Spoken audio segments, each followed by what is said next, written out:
Man, these South Carolina Gamecocks were abysmal tonight. They did not play well at all.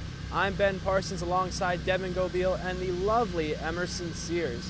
So guys, what do you think the Gamecocks really needed to work on in this game? A lot. The running game, I mean, it's funny, but it's true. The running game was terrible. They couldn't get anything done. In the second half, they had to pass the ball, so they turned into a one-dimensional team, and Kentucky was ready for it.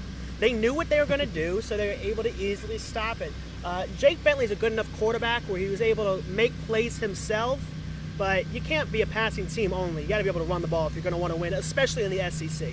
Yeah, I agree with you. I think our run game was weak tonight, and you could see, and it was a disappointment to everyone watching more than anything. I was more disappointed in Kurt Roper than our running game. Yes, our running games did not play very well today, but Kurt Roper was making some incredibly bad calls, in my opinion. He was. Like on 4th and 1, he had a run, but the run was a read option run, and it didn't work twice. He did it twice on 2 short 4th and 1, and some of his play calling just wasn't smart. But yes, Bentley missed some open passes early, and he missed the one open pass on 3rd down pretty much right back there. Yeah, right where we're standing.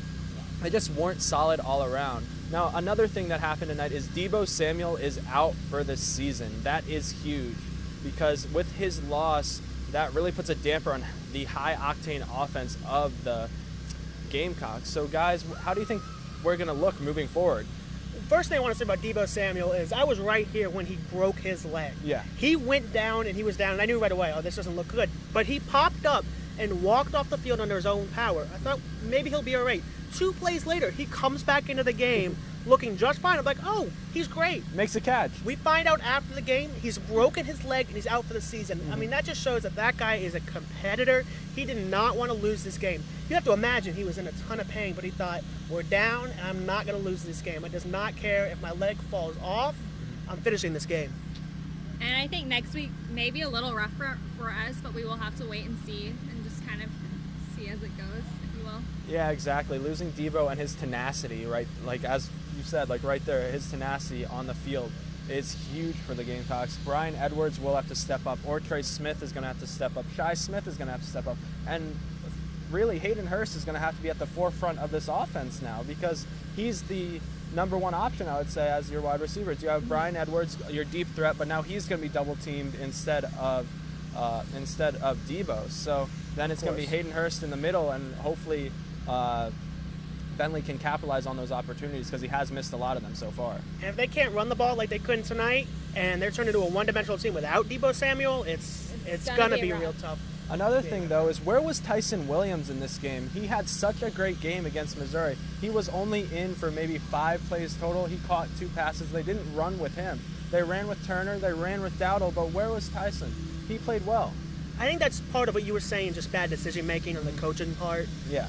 There was better things they could have done, smarter moves, and I think that's one of them, trying to get him more touches, trying to get him the ball more.